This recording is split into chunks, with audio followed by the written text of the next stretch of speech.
Nilqakom għal intervista oħra minn din is-sensiela li d-Dipartiment tal-Malti qiegħed jagħmel ma' personaġġi Maltin illi ma jgħixux hawn Malta, illi ilhom numru ta' snin nieqsin minn hawn Malta, iżda li b'modi differenti tagħhom żammew mhux biss il-kuntatt ma' Malta imma żammew il-kuntatt permezz ta' xi forma jew oħra ta' kitba. Din l-intervista se tlaqqana ma' Mark Caruana. Mark, nirringrazzjak ħafna tad-disponibilità tiegħek u nilqek għal din l-intervista. Mark, xtaqtek tgħidilna ftit kemm ilek nieqes minn hawn Malta forsi nibdew b'hekk. Well, dis-sena nagħlaq 50 sena illi ilni l-Awstralja, jiena noqgħod Sydney, New South Wales. Tlaqt minn Malta fi Jannar tal-1973.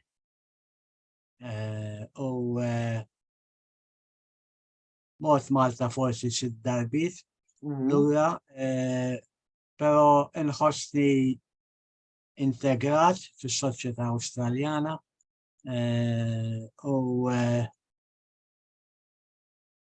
il-familja l-iktar, għaliex il-familja f'ċertu sens torbtok, għandi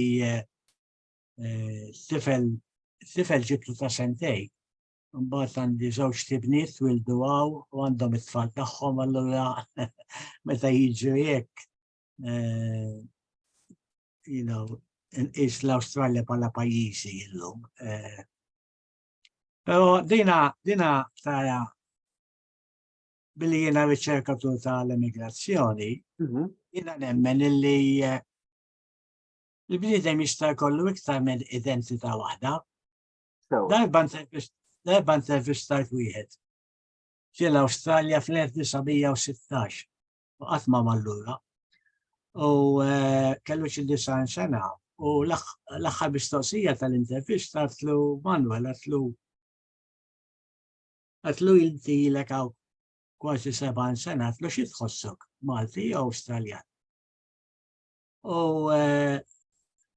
wara ftit għalli tgħidlix biex nażel, għalli jiena il-Malta inħobba bħalma nħobb l-ommi.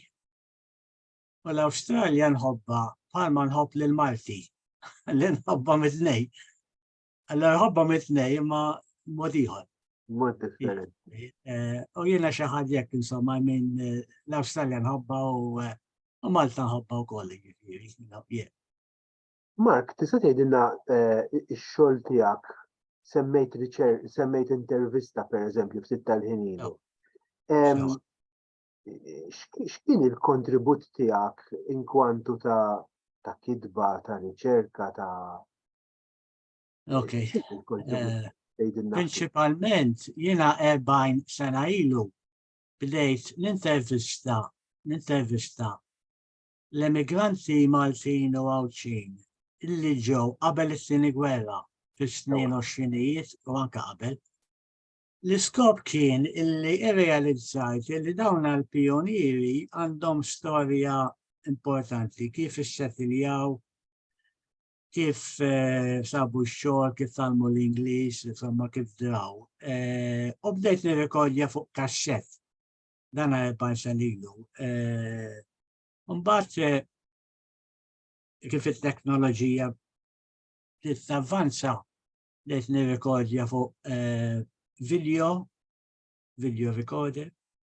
Issa għadni sejjer, imma issa nuża Zoom biex nagħmel intervisti u drajta wkoll. Bħala riżultat ta' xi intervisti kelli nagħmel transcript biex nagħtiha li min intervistajt jiċċekkja ix eżatta irid forsi inneħħi xi ħaġa. Allura l-kitba ġiet riżultat ta' storja orali, prinċipalment fuq kif issettiljaw l-emigranti bikrija.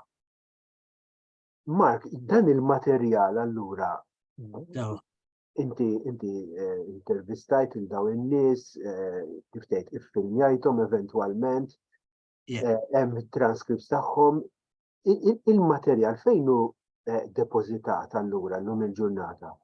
Well, il-materjal qiegħed għandi, però għamilt arranġamenti li meta niġi nieqes imorru l-Australian National Archives Canberra fejn għandhom sezzjoni kbira huma organizzati, għandhom standards għoli ta' professjonaliżmu, il-post huwa l-arja kondizjonata u għandhom l-istaff ġifieri. L-unika ftit ta' diffikultà għandi li jiena meta intervistajt il dawn in-nies assigurajthom li dina mhux biex tixxandar fuq il-mezzi tax-xandir. U m'għandix konsens bil-miktub illa għaliex l-emigrant kieku għattilhom ara dil-karta firmawhom, ma kienux jiffirmaw li l-emigrant jibża jiffirma dokument għaliex ingidem u da, u kolli spiċċa ma nintervista l-ħadd. Allura għaddu fuq il-kelma tiegħi jiġifieri, però issa għadda ftit ta' żmien u nista' ngħaddiha bil-kundizzjoni li tkun closed access. Jiġifieri jarawha biss riċerkaturi imma mhux biex tixxandar. Issa billi jiena bdejt 40 sena ilu, il-kassettes qed nikkonvertihom, mhux kelma tajba, qed naqlibhom għal MP3 u l-videos għal MP4. Il għaliex qegħdin jitħassru ftit qiegħed dak il-proċess. U għandi ma nafx għandi xi 150 jew iktar, uħud minnhom imorru lura 1916. Infatti ġew ġieli niġi bitlub, infatti 4 ġimgħat ilu wieħed Malti joqgħod Sydney li għandu masters in filmmaking għamel podcast fuq il-ġrajja tal-Maltin ta' New Caledonia. Fil-qosor dak kien vapur li ma ħallewhomx jinżlu Sydney, insomma hija kapitlu dolorus fl-istorja tal-emigrazzjoni. U għaddejtlu il-kassett, il-dokumenti li għandi u da, u għamel podcast ta' 4 episodji ta' 20 minuta l-wieħed. Allura, u niġi mitlub xi kultant it-tfal ta' tfal ikunu qegħdin ifittxu fuq il-nannu jew il-bużnannu u jinsetta li kolli dik il-kassett. Jiġifieri, infatti xi sena ilu tajt intervista lil Radio Malti Etniku, SBS, għandna dan il-programm SBS. U dan kien emigrant miż-żebbuġ ta' Għawdex ġiel Awstralja fl-1923. U tifla ta' stifel sematu ġoba. Is-sabiħ ta' l-intervista li tkellem bid-dialett ta' żebbuġ ta' Għawdex li llum ma tantx huwa kważi qed jintesa'. Għalkemm l-iskop tiegħi kien kif issetilja l-Awstralja, però għandha valur lingwistiku fil-Malti, il għaliex uħud minnhom l-Awstralja m'hawnx mistħija jekk titkellem id-dialett. U meta u jekk jgħixu f'ambjent iżolat, allura huwa dialett kif kien mitkellem 80-90 sena ilu. Mark, da xogħol kollu qed nitkellmu fuq sigħat, ħafna sigħat ta' materjal. Għalli li 40 sena ta' ftit bħala volontarju da, mhux volontarju, meta jkolli ċans u kienet issa namra tiegħi interess li kiber biż-żmien u Fil-fatela, għax li kont sensaqsik huwa biex persuna tagħmel dan ix-xogħol kollu ta' sigħat sħaħ ta' intervisti u żżomm kollox u titraskrivi u issa taqleb kollox għal teknoloġija forsi illi hija aktar avvanzata u x'nafin. Il-motivazzjoni x'kienet li waslitek tagħmel din il-biċċa xogħol? Okay, il-motivazzjoni kienet illi irrealizzajt illi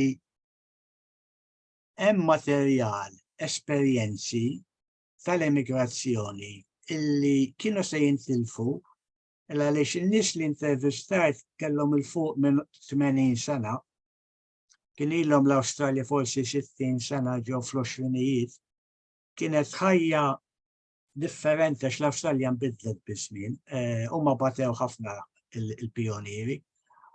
Kienet isa biex tuża espressjoni bl-Ingliż, a rescue operation biex insalva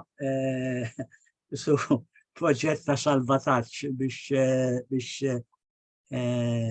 ma jintilifx l-istorja, però l-istorja mhux neċessarjament dokumentata, l-istorja minn fomm il-poplu.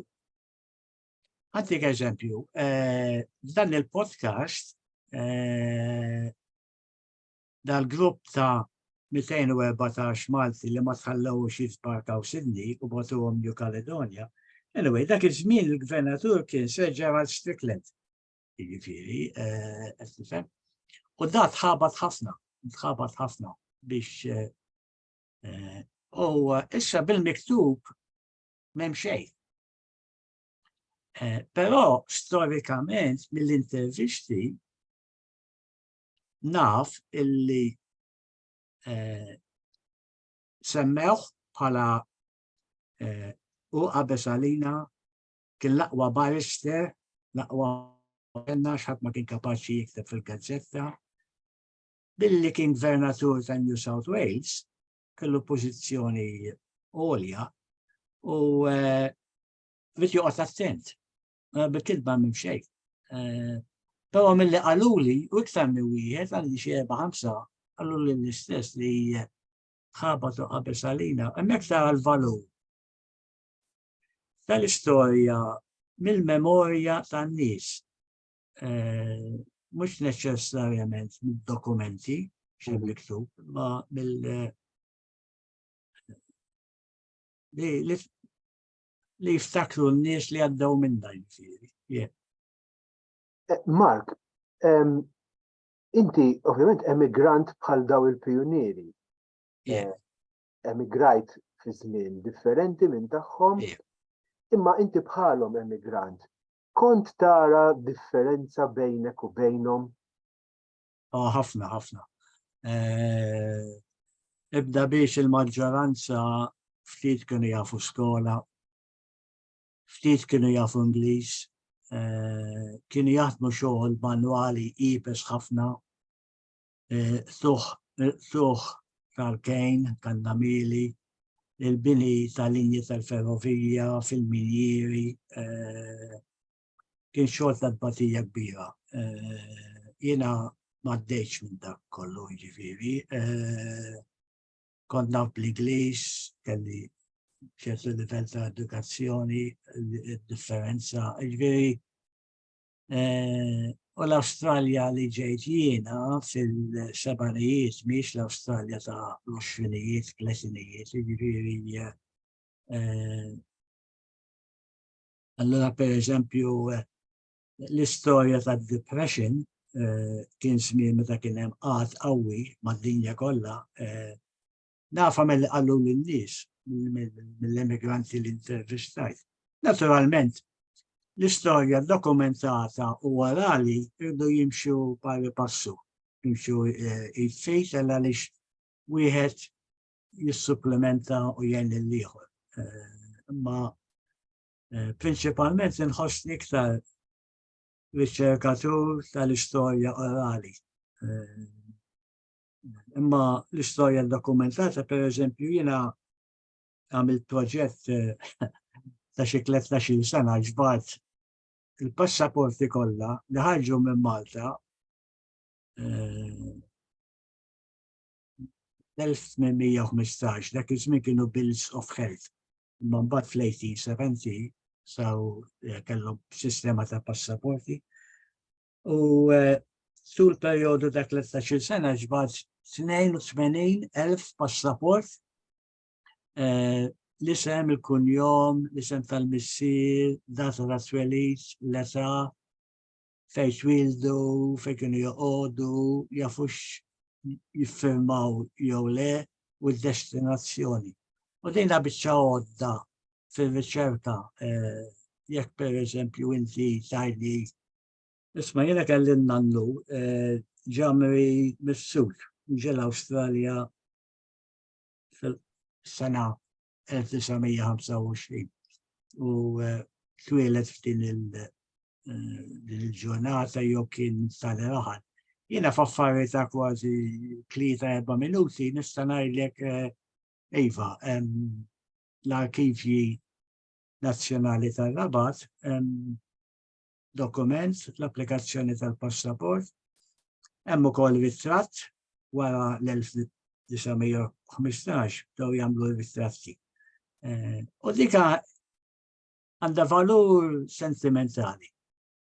Għandha valur dawk li jridu japplikaw għal-ċittadinanza doppja, għalli xirdu dokument li li juri illi dana l-antenat il-nannu jew l-bus nannu kien imwieled Malta u the database edha on Access, il-program Software Access u sintuża ħafna anke l-arkivji tar-Rabat min jitlob pereżempju xi informazzjoni li kun intelef biż-żmien. Ħantik eżempju żgħar riċenti issa ġejt nitlub minn xi 6 ġenerazzjoni ta' Maltija minn New Zealand, minn South Island. U taf illi l-antenat tagħha kien Malti għaliex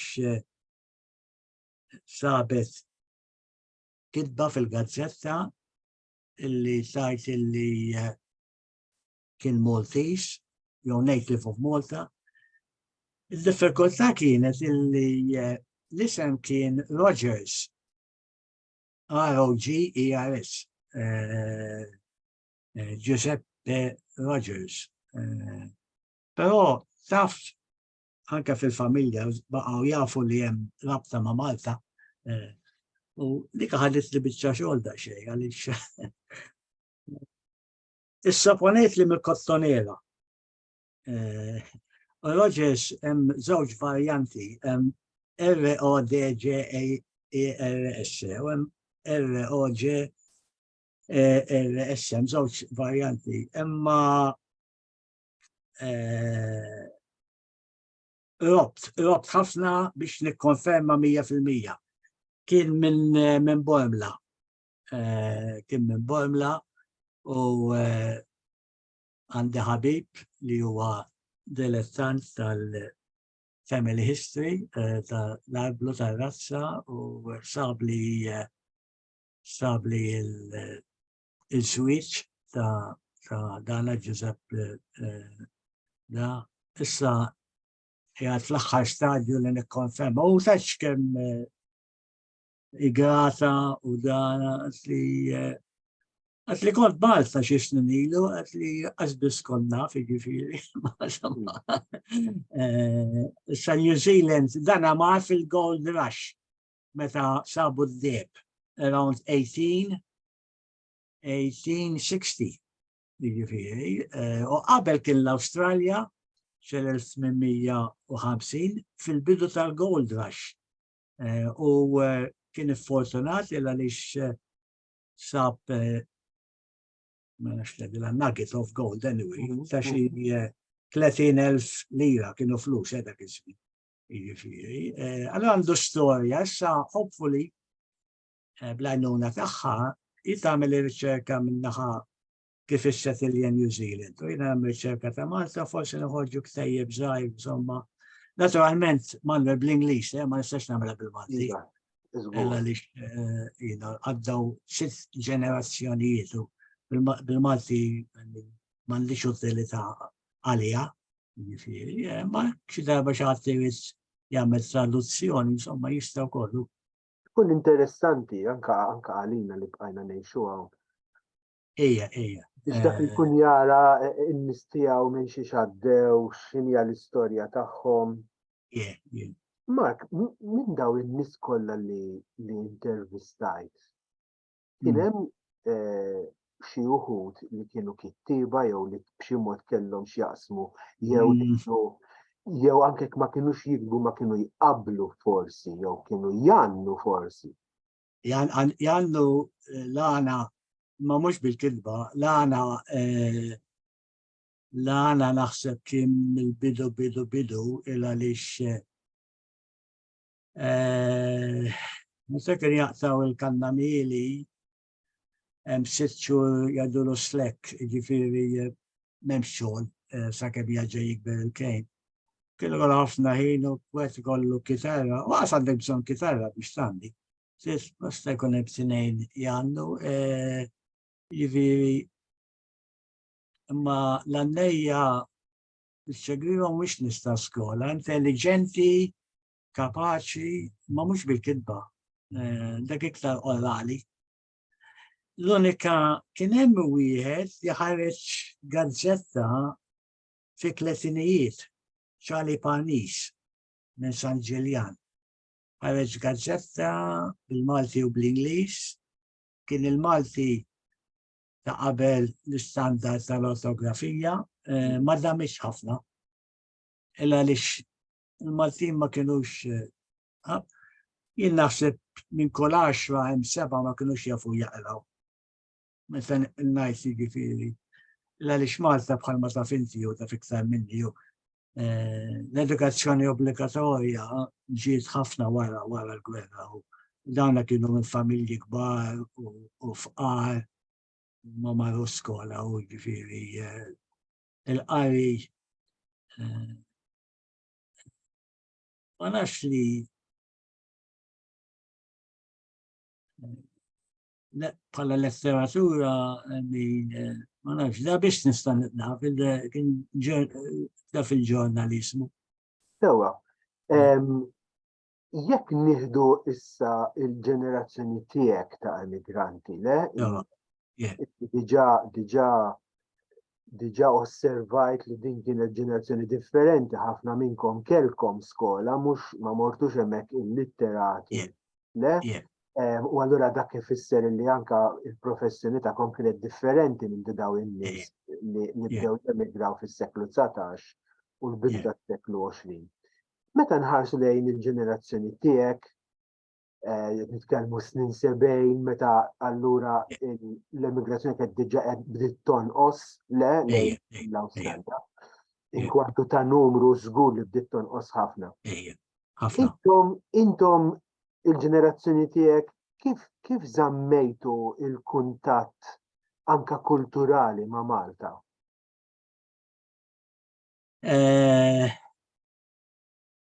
Kuntatt kulturali ma' Malta, meta tgħid kultura, hija kultura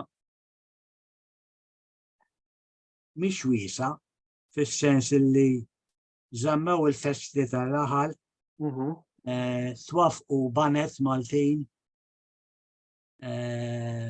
twafqu kumpaniji tat-teatrin, li hija kultura, ma mhux pereżempju xi kantanti tal-opera u kienu kultura l-għana pereżempju parti mill-folklor, dik it-tip ta' kultura twafqu għaqdiet b'dawk l-iskopijiet.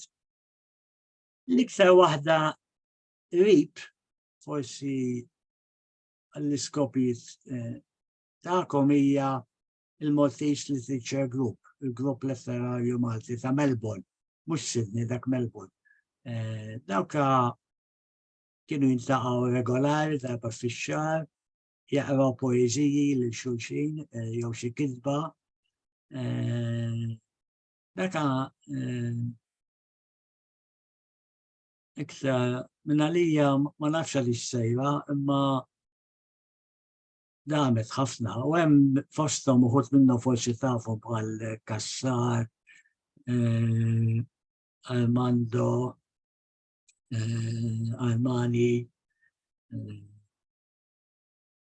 Giuse Abela, insomma ġewwaxa. Ġifieri kellhom grupp. New South Wales kien bdejna għaqda kulturali fil-1988 kien li Frank Zabbit. U kienu jsiru xi serata letterarja, per eżempju, u kienu jagħtu award ukoll kellna l-Joe Barbara li kien traduttur kien ittraduċa ħafna mill-kodba tal-liturġija meta fi żmien meta l-Knisja mill-Latin għal-bet tal-Malti traduċa ħafna minnu. Kien traduttur tajjeb kien poeta wkoll.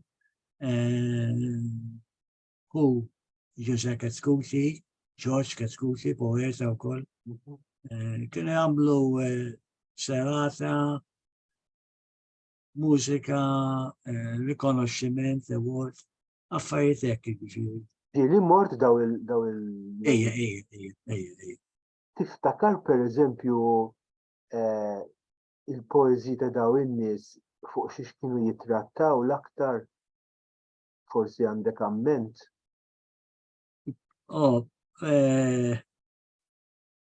Il-poeżiji aktarx kienu tradizzjonali, ma naħsibx li fl-Awstralja intqajt ma' poeti aktarx sonetti tradizzjonali, għalkemm bħal Frank Zammit, nafu, dak anka poeżiji ħajku kiteb jiġifieri. Imma aktar tradizzjonalista, ma naħsibx li poeżija libera. Probabbilment nostalġija bejn iż-żewġ pajjiżi, forsi fuq l-Awstralja, u s-soltu l-patrija u l-reliġjon jiġifieri. L-aħjar li jsir għaw pubblikazzjonijiet jeżistu, forsi xi ħadd jew xi student janalizza tip ta' poeżiji. Il-problema, Emanuel, hija di illi jekk jiena poeta u rrid nippubblika ktieb ta' poeżiji, m'għandix suq fl-Awstralja. Ma jixtrux. Malti mhux se jixtru. Jien għamilt sentejn naħdem il-librerija hawnhekk tal-Kunsill Blacktown. U kien hemm xi kodba poeżija, ma kienux jinqraw. Tax kienu ħobbu jaqraw dawn il-faxxikoli li kienu joħorġu fil-tletinijiet. Per eżempju, Bint is-Sajjied, per eżempju, jew Genoveffa. Kienu ħobbu dawn insomma. Kienu romanzi, insomma. Jiġifieri, ma poeżiji ftita Maltin li Malta ma nafx illum, imma Fil-fatt li kont taqsik, l-impressjoni li qed tittini mat li bażikament daw in-nies li mhux biss kienu jikbu l-poeżiji, ma li baqgħu jikbu bil-Malti il-poeżiji sewwa. L-impressjoni li qed tittini, ikkorreġini jekk għandi żball, illi aktar minn xejn daw kienu jikbu għal xulxin, speċi ma kienx hemm din l-udjenza dan il-numru ta' qarrejja Maltin li b'xi mod kienu sewwet nifhem? Ejwa. Aktarx li jagħmluhom għas-sodisfazzjon tagħhom jew biex jiżfugaw ċertu emozzjonijiet, u ma taqasmuhom il-ħbieb, forsi jbigħu xi ftit, però jiena naf li mawx suq bħala tali. Kittiba li forsi, kittiba Maltin li forsi qalbu għall-Ingliż. Marta. Kittiba li jikbu bl-Ingliż.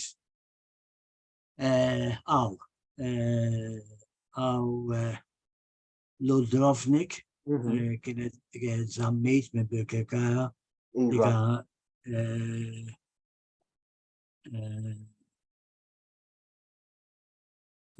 Popolari anka għaw Malta, lu, anka għax rebħetu. Ija, għamlet rebħet xie awards, ija.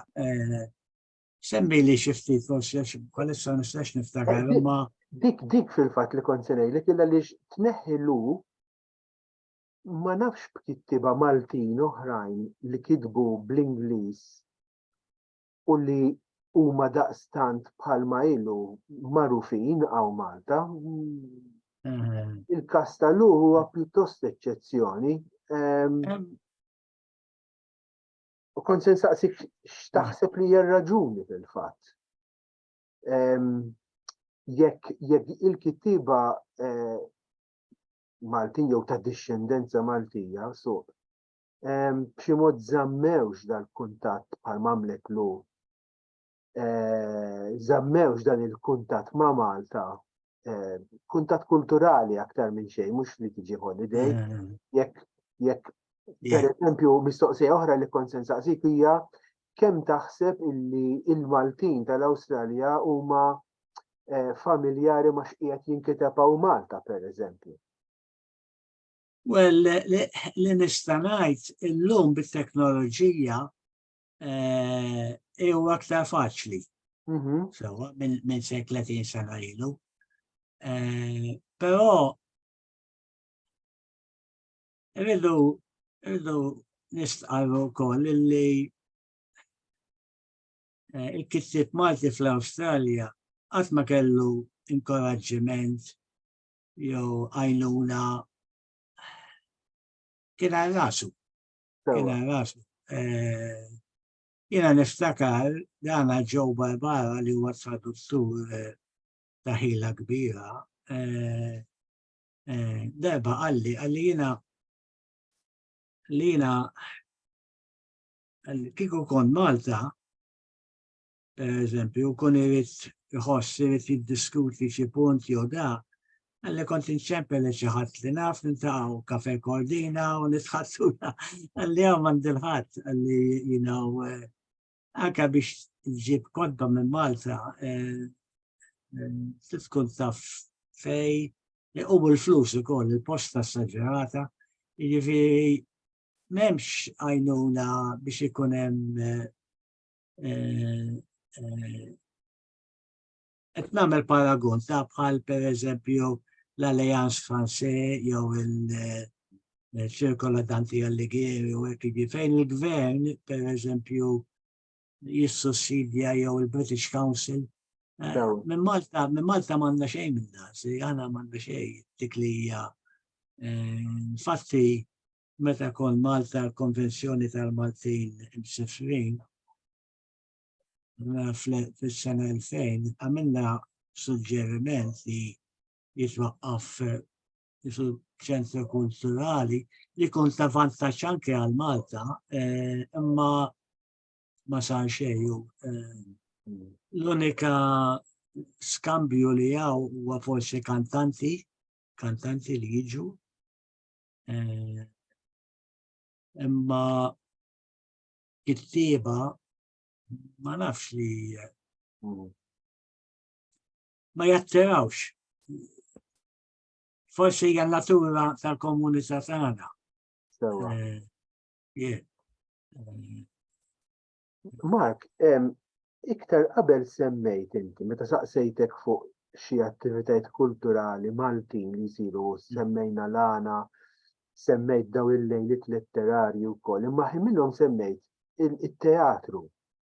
Iva. Tista' tiqtini xi daqsxejn informazzjoni fuq hekk? Iva, New South Wales hemm għaqda ċ-ċittadini. Dak jagħmlu illum naqsu għalla li xut mill-atturi mitu, insomma ma ejja ngħidu 20-30 sena ilu. Kienu jagħmlu reċti issa biex inti timla x-sala trid tagħmel jew kummedja jew iddaħħaq. Ma tistax tagħmel xi dram ta' Francis Ebeyer għax mhux ħajjiġu, mhux ħajfmu. Isu teatrin tal-aħħar minix qed ikun dispreġġattiv. Ma dik hija l-kultura u l-mentalità ta' l-emigrant li ġijaw 50-60 sena ilu. Il-teatru tal-aħħar. U kienu però mbagħad kellhom atturi tajbin, għamlu anka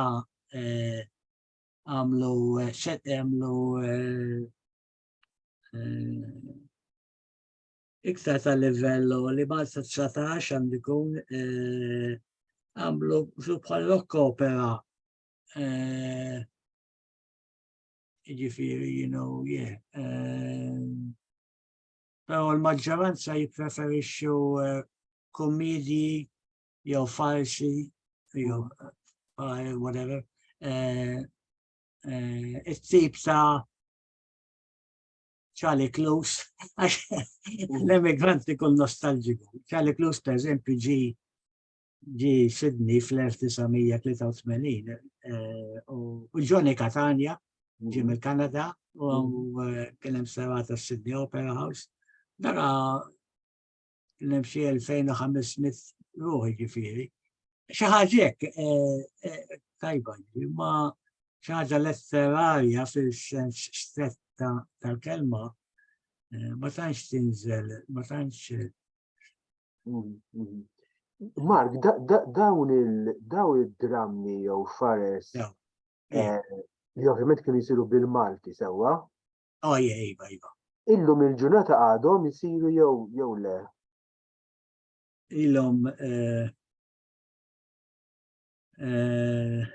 iċ-ċittà ta' New South Wales, għax li ġara issa uħut mill-atturi nafhom personali ġew nieqsin, oħrajn kibru fl-età, oħrajn forsi qegħdin f'nursing home.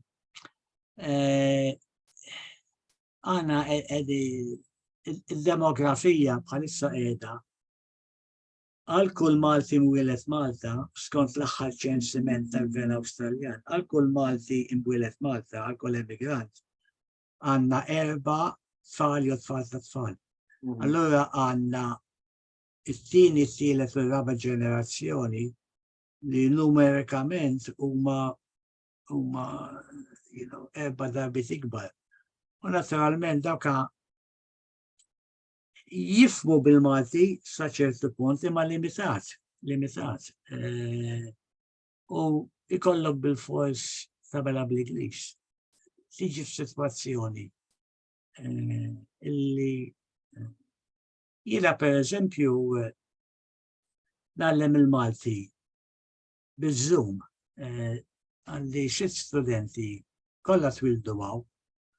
U kbar fl-età, għoldi 30, 40, 50 sena. Però irridu jitgħallmu l-Malti. U waħda mill-problemi biex nagħllem il-Malti hija li huma jafu id-dialett tal-ġenituri. U naturalment jiena ngħidilhom li jiena qed nagħllimkom Malti standard. Imma huma talmuh mhux bis-soċjetà Maltija, talmuh fih dan il-familja. U l-iskanta pereżempju ikun hemm komponiment, ikun hemm xi sentenza qiegħed tara, jgħidu li qiegħed taruha u toħorġilhom hekk, toħorġilhom jiena ma waqqafhomx għaliex il-kella il-moħħ biex huma jerġgħu jitgħallmu isu Malti standard. Issa dawna waħda minnhom hija għalliema u titkellem żewġ dialetti fil-fatt tan-naxxar ta' omma u tal-għasri minn għawdex. Imma titkellem Malti tajjeb, tifhem kollox, titkellem konversazzjoni tagħmilha. Imma ħafna kliem ikun dialettali. Jiġifieri Mark, ħanara x'qed nifhmek sewwa. Sa numru ta' snin ilu kien hawn daw il-gruppi teatrali li kienu itellaw it-teatru popolari biex niftehmu. Kien hemm xi kittieba Maltin illi kienu jiltaqgħu. L-impressjoni tiegħi hi, Mark, però li isek qed tgħidli però dawn l-affarijiet qegħdin jinqatgħu issa, le? Jew għandi żball. Qegħdin jinqatgħu li hija ħasra, imma huwa żvilupp naturali għax l-emigrazzjoni minn Malta wafqet fl-1983-85. Tant ma jiġux li statistikament meta l-uffiċċju tal-istatistika meta ikun hemm pereżempju fuq l-emigrazzjoni, tant huma waħdiet li negligible għax iqsuhom, jiġifieri l-emigrazzjoni waqfet. Għandna ġenerazzjoni sħiħa, voldi kważi 40 sena, 35-40. M'għandniex dem ġdid lieħel, m'għandniex dem ġdid. Allura issa dika ma tista' tagħmel xejn, Maltin illum mhux qed jemigraw li hija ħaġa tajba. U jekk jemigraw imorru l-Ewropa, mhux se jgħidu l-Awstralja. Ekku, fil-fatt. Fenomenu differenti. Well, l-emigrazzjoni, għanajlek l-emigrazzjoni mort Melbourne snin ilu kien hemm Johnny Cole. Johnny Cole kien Ministru tal-Emigrazzjoni Malta. U kien qed ifakru l-Assisted Passage Agreement meta sar ftehim u li jistgħu jiġu bla xaliri. U għal dan diskors għal aħna qegħdin nikkommemoraw dan l-avveniment ta' passaġġ sussidjat bla xaliri. Però mhux qed niċċelebraw għax l-emigrazzjoni hija firda. Jiġifieri hekk tista' tibqa' pajjiżek aħjar. Imma jiġifieri. Mark, meta tqabbel kemm lilek innifsek bħala emigrant Malti ma' gruppi etniċi oħrajn li l-Awstralja mimlija bihom ngħiduha kif inhi. Tara similaritajiet bejnkom u differenzi? Differenzi pereżempju ngħidu aħna restaurant bikel Malti xi wieħed jew tnejn għandna, imma pereżempju l-emigranti mit-Tajlandja u miċ-Ċina tgħidx kemm għandhom pereżempju. Sfin klassiku pereżempju l-emigrant minn Burma u daka u mill-Indja għandhom storja kultura qawwija, kollu għandhom pereżempju aħna anke l-isfin naqqas kien hemm żmien kien hemm gruppi ta' sfin ma waħdiet u ma damux ħafna. Allora l-emigranti mill-Asja li ġew minn dan l-aħħar 40 sena għax qabel l-Awstralja kellha l-White Australia Policy. Minnu ta' ġilda skura ma tantx kien jitħalla jiġi jew. Imma mbagħad l-Awstralja kellha bżonn nies tas-sena jaħdmu fl-isptarijiet, jaħdmu computers u affarijiet hekk, allura bdew idaħħlu l-Asjatiċi. Dak għandhom kultura differenti qawwija. L-emigranti Imma gruppi etniċi oħrajn Ewropej, pereżempju Taljani, il-Griegi. Dak bħalna l-istess. Għax l-istorja hija simili, ġejna isu l-istess żmien fl-erbanijiet, ħamsinijiet, sittinijiet. L-emigrazzjoni mill-Italja wafqet. L-Italja bħal Malta hu pajjiż ta' immigrazzjoni, ma l-immigrazzjoni wafqet. Il-kultura ta' Taljani, insomma, u Griegi tixbaħ il-tagħna, il-kċina u l-ikel Mediterran bħal tagħna. Għandna ħafna somiljanza, għandna ħafna xebħ dik li hija anke mentalità u kultura tal-Mediterrani ġifieri, għax mhux tal-Ewropa tal-Lvant, imma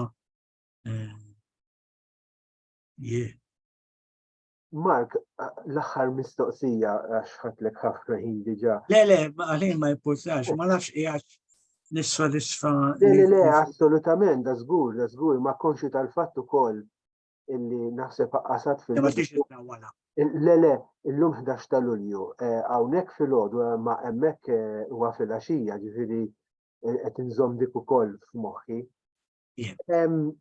L-aħħar ħaġa li xtaqt nistaqsik, minnhom meta bdejna niddiskutu jekk kemmx poeżi bil-Malti u inti semmejt xi ħaġa interessanti in-nostalġija le għal-art welidek bażikament. Taqt insaqsik, Mark, meta nies bħalek li tlaqtu minn hawn u forsi uħud minnhom ma kellhomx ix-xorti u ma kellhomx l-interess illi jżuru lil Malta daqskemm il-darba żorta inti minn da żmien law. L-idea ta' daw in-nies ta' Malta, ġi meta semmilhom Malta, x'inhi? Kieku kelli nsib il-daw iżilhom isma' Malta x'inhi għalik, x'taħseb li tkun it-tweġiba tagħhom? Well, Malta pajjiż fejn l-antenati jew l-om u l-missier jew in-nannies ġew. Pajjiż imbiet mill-Awstralja, pajjiż ma tantx hu magħruf. Malta m'għandix paragonat ma' gruppi etniċi. Ħafna drabi titkellem Awstraljani għax jafu fejn hi Malta. Jiġifieri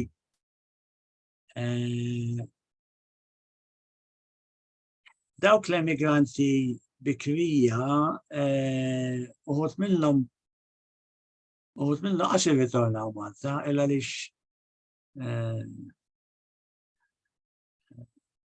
li vjaġġar ma kienx bħalmu illum. Intervistajt wieħed ġie fl-1916 mir-Rabat Tawdix, qatt ma għallu, għalli jimbagħad ġuħ, għalli pont tal-ħadid, hekk indeskriva l-ġuħ, il-ġuħ pont tal-ħadid. Għalli mietet ommi u morna l-baħar, immort mazzija, bad kif għal 18 ġew law. Ġildek ma marx lura, għax għandu memorji korroħ. Jew m'għandux memorji sbieħ ħanħamlu hekk. Sewa. Dawk per eżempju bħal di li semmejt li ta' New Zealand, i tgħidlek i konxja illa li tgħidlek my people came from Malta. Allora minn ġenerazzjoni għal oħra jibqgħu konxji li x'imkien fl-modi fir-razza xi ħadd mill-antenat kien minn Malta. Speċjalment jekk ikollu kuljum Malti, ara dana Rogers, daqsxejn diffiċli.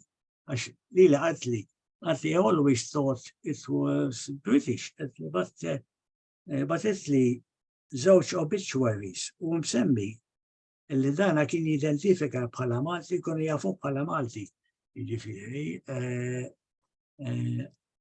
Allora Malta hija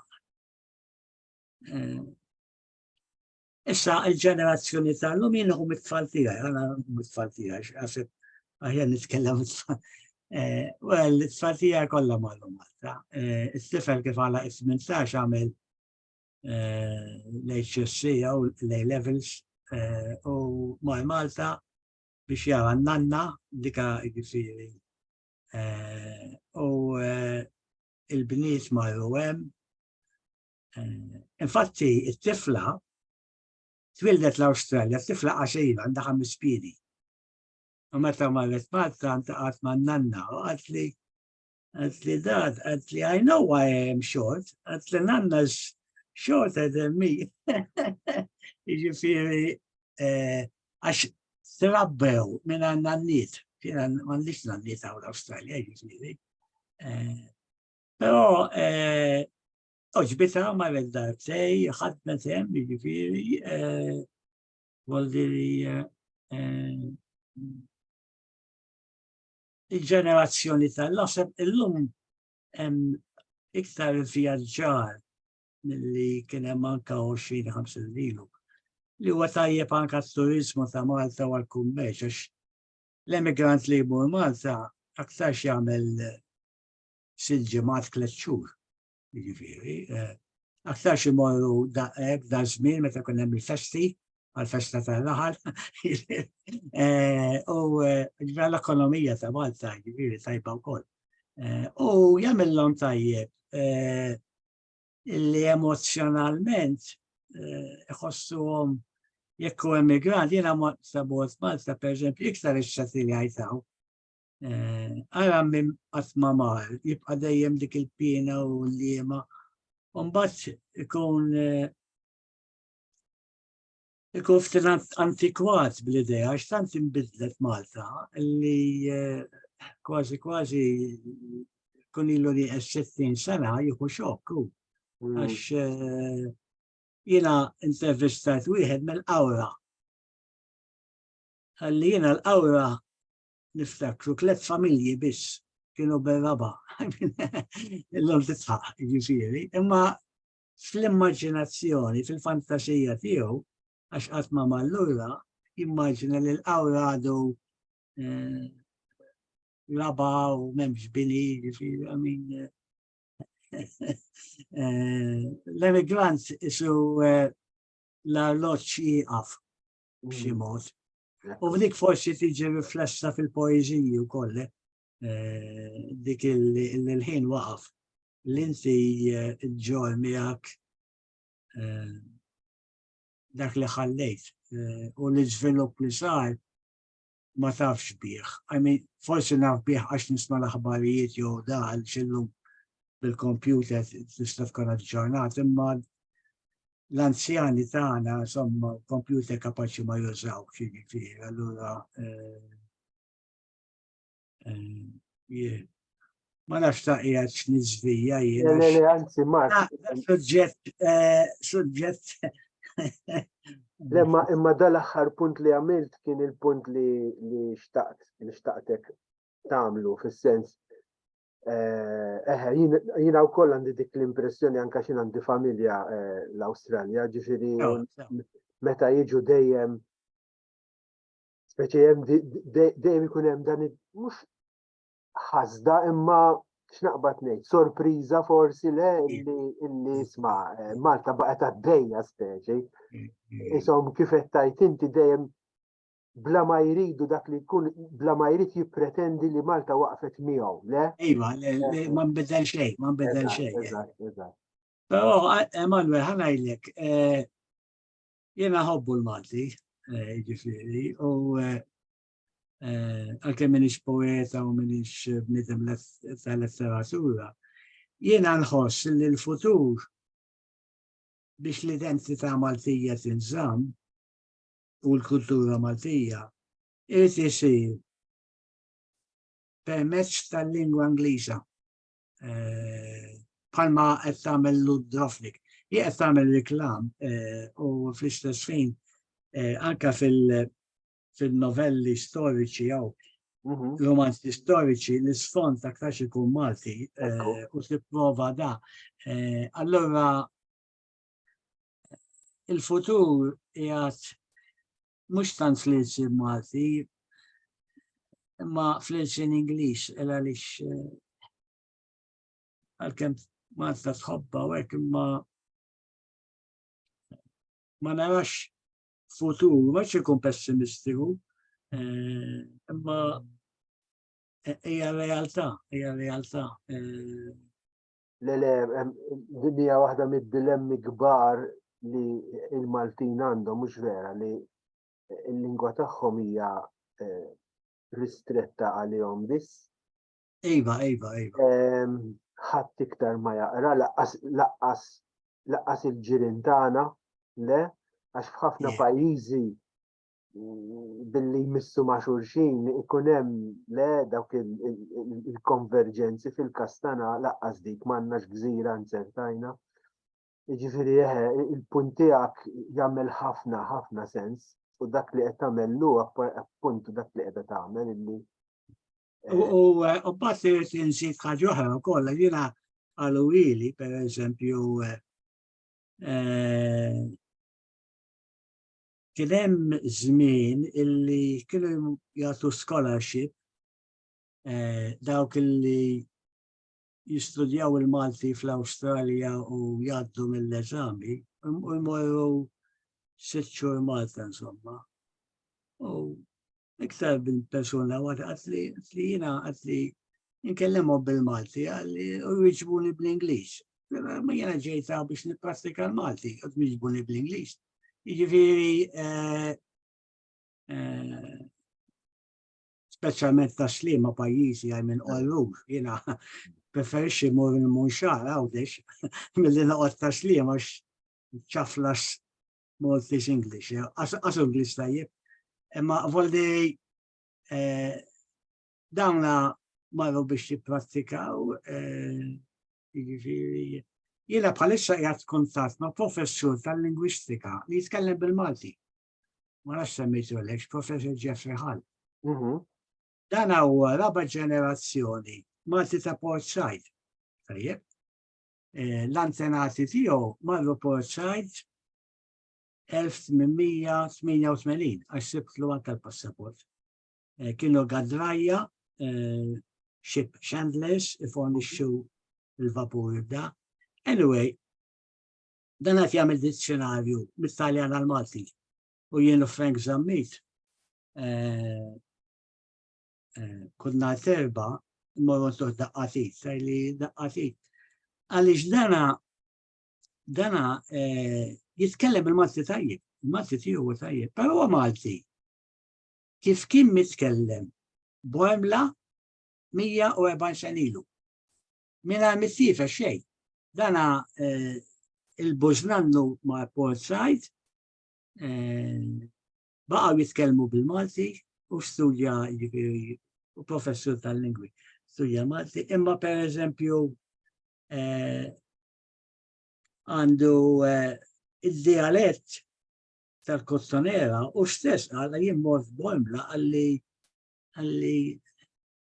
ħadd ma jitkellem bħali, għalli jiena ħossni dinosauro. Per eżempju, plural ta' subin hija subijin. Per eżempju, il-ka qawwija li ma ngħidlekx. Il-ka jiġifieri u ti u do kollha jiġifieri. Ħoss jgħid ħess. U tgħallem mill-ġenituri, milux saret l-intervista wkoll u plus li għandu saf Malti kif kien mitkellem Malti tal-Eġittu, imma da żamm id-dialett tal-Kostonera eżattament kif kien 140 sena ilu. U jiena Italija jaffaxxinani. Anka nisma' pereżempju għalih normali, imma intkom ma tgħidux hekk għandu per eżempju jiena għax huma Malta jieħdu ħafna mill-Ingliż, mentri hu mill-ġenituri tgħallem Malti tat-Taljan. Per eżempju meta morru lura jitċekja kemm xitri fil-posta li ħammu nikkontrolla l-posta. Per eżempju, għax fil-Taljan kontrollare. L-Ingliż ma influenzax. U hemm ħafna kliem u idiomi illi huma infatti jiena realizzajt kemm meta niġu għall-idjoma jew proverbju kemm hemm xebħ ma' sqallija. Per eżempju, ma narax is-sija. Per eżempju, li non vedo l'ora di. Jiġifieri, u jgħidilhom dina tintuża per eżempju, jew dina kelma mill-Katalani. Għandu kapaċissimu jiġifieri. Però, insomma, jitkellem id-dialett,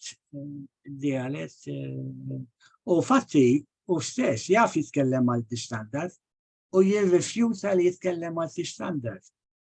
Għalli għaxina għalli meta nitkellem id-dialett ta' Polmla, għal-kem Malta isom mux jitqu bieta, ma per eżempju jgħarru ftit stram. Għalli jina dika l-identità tiegħi. L-unika rabta mal-antenati tiegħi. Għalli jena jitkellem Malti-standard, għan itlef il-rabta familjari, sentimentali. Għallera li qed ngħinuh illi ikun Malti kemm jista' jkun kurrenti, jiġifieri ta' kemm jista' jkun kurrenti, nevitaw dak li jgħidlu Angliċiżmi, jiġifieri espressjonijiet. Infatti dal-aħħar saqsejtu wkoll f'dil-lezzjonijiet tal-Malti sibt żball. Kien hemm dialogu ċempel l-ambulanza. U għaddina, da mux Malti tajjeb, ċempel l-ambulanza. Der li għandha tkun ċempel l-ambulanza.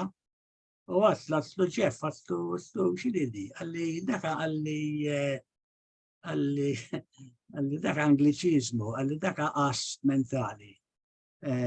Call an ambulance, jitraduċu literalment mill-Ingliż, għalli ma propjament, għalli jek modella fuq Italjan, kiede għallu l-ambulanza, jivi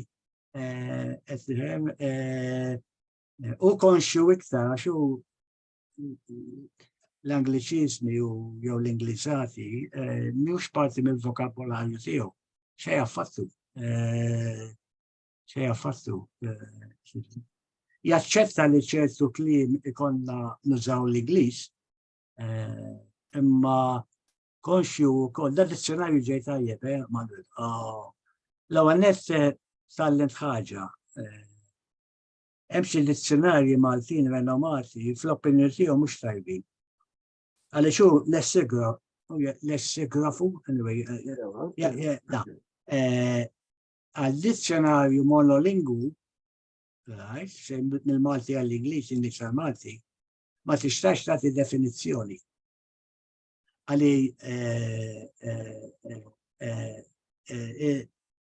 trid tagħmel, u sab ħafna minnu, per eżempju, aħna meta mmorru, per eżempju, ikun hemm idioma, għalli ma hemm bżonn nedukaw, noħolqu waħda, għalli nistgħu noħolqu waħda, per eżempju, kien hemm waħda sheep breeder. Issa hawnhekk tidħol il-kultura u l-lingwa. Sheep breeder fl-Awstralja, jew sheep farmer, ikollu eluf ta' naċ. Eluf ta' naċ, jiġifieri, ikun tajjeb ikun sinjur. U Malta l-iktar l-qorbu huwa raħħal li forsi jkollu 2 jew 3, jiġifieri. Għallimma għalli rridu nsibu kelma u ħareġ insomma qal xi breeder nissiel in-naċ mill-kelma nisel, nissiel.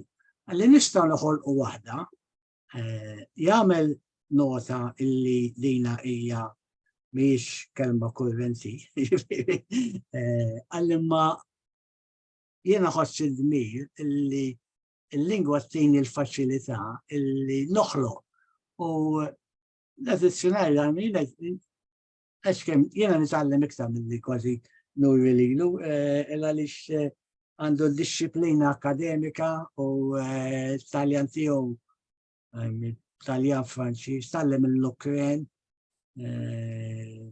tantu kapaċi għamel 10 snin East Timor, meta dal-pajjiż fiċin l-Awstralja kiseb l-indipendenza. Il-gvern ta' East Timor qabdu biex ifassal linji gwida għal-lingwa nazzjonali għal-pajjiż, għax billi kien pajjiż għadu kien kiseb l-indipendenza, kellu ħafna lingwi u dialetti, kellhom bżonn lingwa nazzjonali li taqqat il-nazzjon. U għamel 10 snin u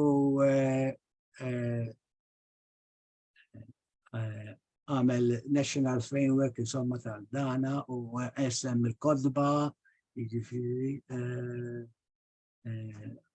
it-tetum, il-lingwa għalli tarġa għalli ħafna dija, għalli dika lingwa franka għalli jiġifieri għalli ma prova ħolo għodda għal pajjiż ġdid li jkollu lingwa nazzjonali li tieħ identità u li taqqas il-gruppi kollha.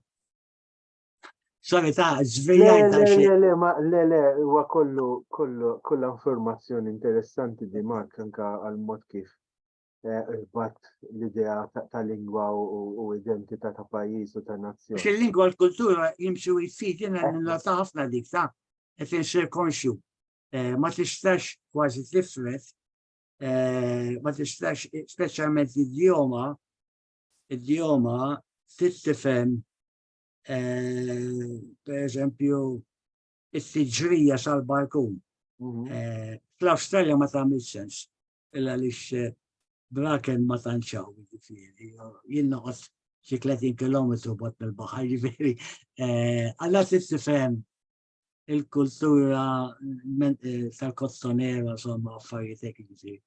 Imbagħad u l-proverbji dak imorru imbagħad meta tqabbel ma' il-sin ta' pajjiż ieħor dak ikollu kultura oħra u insomma, anyway, jiġifieri il-lingwa u l-kultura jimxu jitfid fil-fatt hekk inħoss jien. Mark, Okay.